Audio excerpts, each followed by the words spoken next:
Sorry guys, I just got cut off for a minute. But you know, I'm actually finding it relatively hard to talk about these things because I think there's so much internalized trauma from the rapidness of getting sick that I've not dealt with. And maybe in just saying it out loud, I'm just realizing that. But I did get glandular fever in the April of 6th year. I was, at this point, my immune system was decimated. I had no energy levels. I had no social life because I simply couldn't afford to have one. I was nearly petrified to see people in case I got so much as a head cold on top of what was already causing me crippling joint pain and headaches and exhaustion. I was incredibly weak.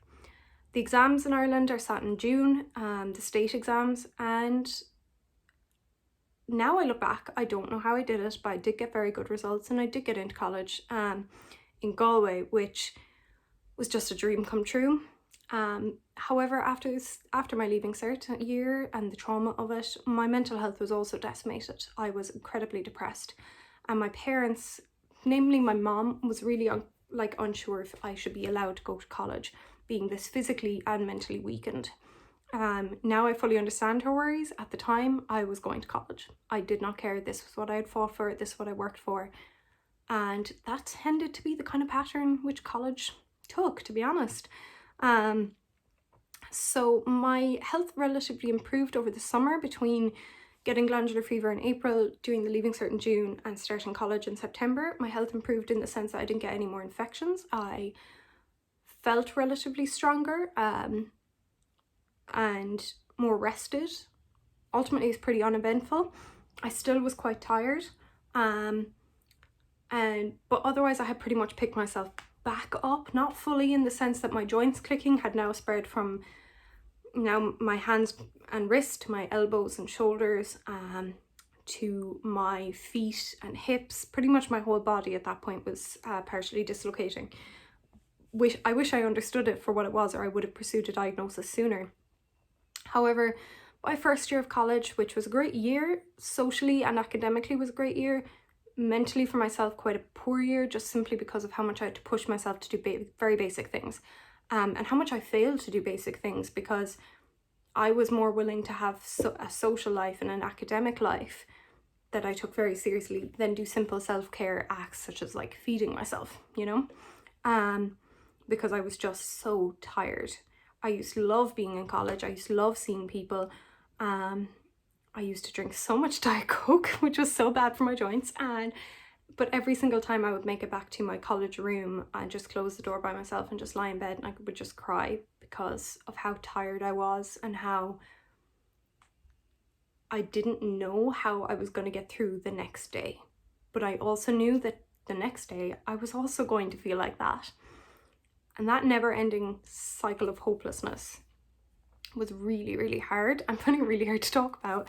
And I don't want to laugh that off because that is such a real thing in chronic illness, is that you know, or you expect that every day is going to be the same and you know how it's going to go. So yeah, that was pretty much first year of college. During the summer, first year of college, I had told my parents that I didn't think I could work, that I didn't think I could be awake for more than 5 hours at a time. And I have loving parents who did take this seriously and did get me to see the best consultants. Originally, I think I saw an endocrinologist who tested me for Addison's disease, which was obviously negative. Now I look back at it, he tested my blood pressure when I was sitting and then my blood pressure when I was standing. And my blood pressure when I was sitting to standing dropped significantly. And he should have taken that quite seriously, but he didn't. But then again, look, I kind of find it hard to hold any kind of negativity to those consultants. After that, I was referred to a rheumatologist and he looked at my joints and he thought it was regular growing pains, which as a 19-year-old, nearly 20-year-old, I thought that was very weird. As a child, I'd always been told that my growing pains were normal, that my extreme pain around growing was normal, and that was just what everybody else had. So I just assumed I had a really bad pain intolerance, or low pain threshold. After that, second year of college started and I had no answers about my health. I had no answers about why I was feeling the way I was feeling. My doctor over the phone, my GP, had literally told me that it was probably post-viral fatigue from glandular and the staph and the strep, which I had to accept, until I saw another consultant who told me that my pain was likely coming from fibromyalgia, which was a diagnosis which I basically rejected instantly. And I don't mean to dismiss the diagnosis of fibromyalgia for any fibro diagnosed people or people who suspect they have fibro. I fully understand that. I understand that pain. But to me, it just felt like a non-diagnosis when I knew in my heart that something was not right about my joints and how they moved in and out of place. Now I look at it, I realise that my joints and my heart issues and my blood pressure issues were all being treated as separate conditions rather than being caused by the one condition. So I was next referred to a cardiologist who was a geriatric cardiologist, actually. So I was the youngest person by like 70 years or 60 years in that office, who then did a tilt table test with me and diagnosed me with POTS syndrome, which is postural orthostatic tachycardia syndrome, which essentially means that I had a very unstable blood pressure. My blood pressure would drop significantly from a change of posture, meaning blood would flood to my feet, not to my heart, and I would become lightheaded and possibly faint. I had to eat copious amounts of salt and things to cope with that.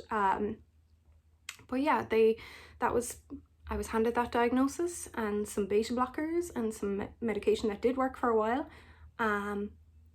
which in a way that meant a lot to get the diagnosis. That meant a huge amount, really, to have the help for those symptoms. But I still had this joint pain and joint partial dislocations that I could not answer for.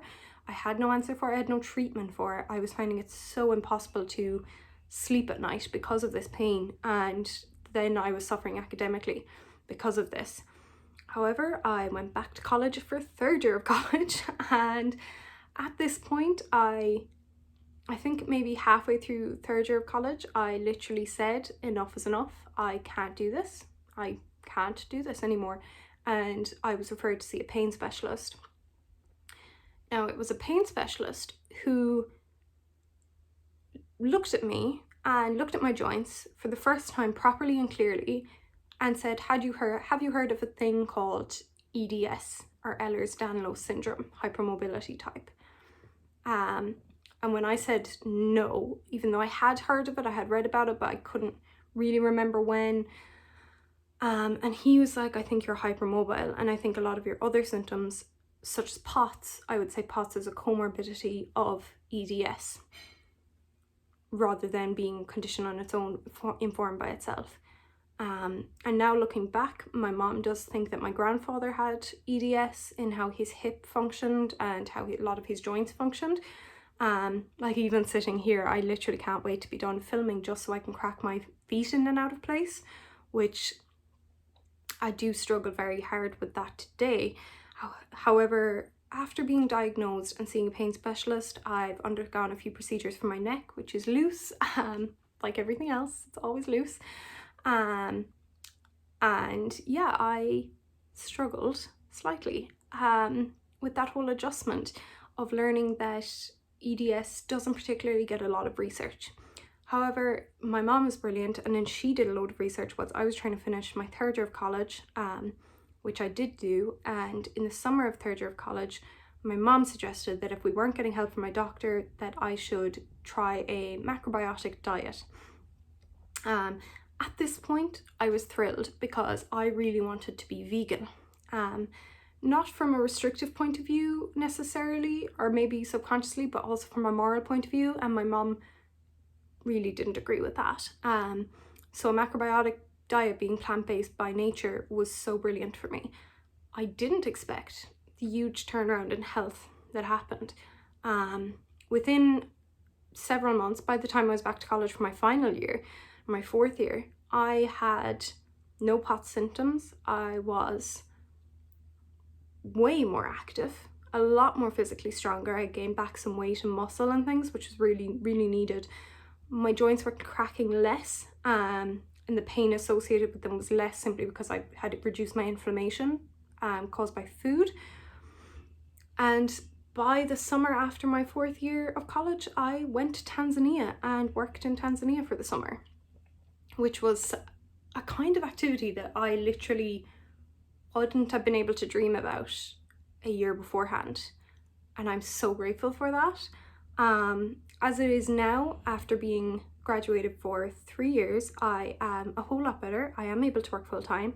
I am still vegan, and I do try to reduce my inflammatory intake of food. However, I do notice if I have a lot of caffeine or sugar in a day, I will have a lot more of a rapid heartbeat, a lot more pain associated with my joints. My joints will be looser. But otherwise I'm pretty good. My immune system is not too bad. I do still catch a lot of head colds, but I tend to shake them off very quickly, which is needed. Which I'm so grateful for, to be honest. I can't even describe how different my life is at 26 than it was at 20 or even 24, you know. I'm building myself up all the while, but I do believe because I was sick for about 5 years, I will probably need a good 5 years of being well to understand how far I've come. And that's something I'm taking quite patiently. I do still get some stitching chest pains, which is associated with EDS and my POTS syndrome, and also associated with a small mitral valve prolapse, but it's not serious. It's something I can manage, and otherwise my life is pretty good. I wouldn't say it's perfect. I still take medication to help with pain. I still have to do things like yoga and swimming, which aren't particularly weight bearing. You know, I need to constantly stretch out my joints before bed, and at all times during the work. I'm working from home so that I can do that a lot more, which is brilliant. And I do also have to be aware of where I am in my menstrual cycle, because depending on how much progesterone is in your body, your joints will be looser or tighter. So that's a fun thing to have to deal with. But now I think that the most things that people would notice in my EDS in my life is they would probably notice my cold skin. I still have very poor temperature control. I kind of think that will always be a thing. It's improved, but still pretty bad. I'm very cold. I have a very bad tremor in my hands if I'm trying to hold something very still or keep anything rigid, because I have unstable wrist joints. I suppose because they partially dislocate multiple times a day, really. So it is very sore, and it is painful, but it's also necessary to move them back into place. But I think that's probably the most thing. And I suppose the cracking joints, because it makes noise, and it's kind of obvious that because it's not a very natural looking kind of cracking. It's not a double jointed kind of cracking. It's a much more forced movement of forcing a joint back into place. And I think that people would obviously notice that. However, I do try to keep the cracking to a minimum if I'm in a new place, or go to the bathroom to do it. Some days that doesn't work, because you could crack your fingers 18 times like a minute, and it's not going to help. Sometimes you're just that loose. But yeah, so that is essentially where I'm at now. And I know this is a longer video than planned, and I hope you liked it. I hope you found some interest in it. I hope if you were ill at the moment, or chronically ill, or particularly with EDS, you felt a bit heard, or maybe your journey was similar, you know. I'd like to do some more videos following up about things that helped me when I was chronically ill, more severely chronically ill, I suppose, and different activities that help, how I monitor my chronic illness during my day-to-day life of working and studying and things, how I've helped myself. So let me know if you'd be interested. I would really appreciate it if you would subscribe and like or engage with this at all. I know I have like no subscribers or anything like that, and that is completely fine, but I would just love it if you would engage with this. That would really indicate to me that these are something worthwhile. So I'm gonna go relax for the evening. I'm gonna transform into a more less presentable version of myself, where I take off my makeup and put my hair on top of my head and try to lie in the same position for a few hours. But that's basically that. So thank you guys so much for watching. I hope you're having a really good weekend, and take care. Bye.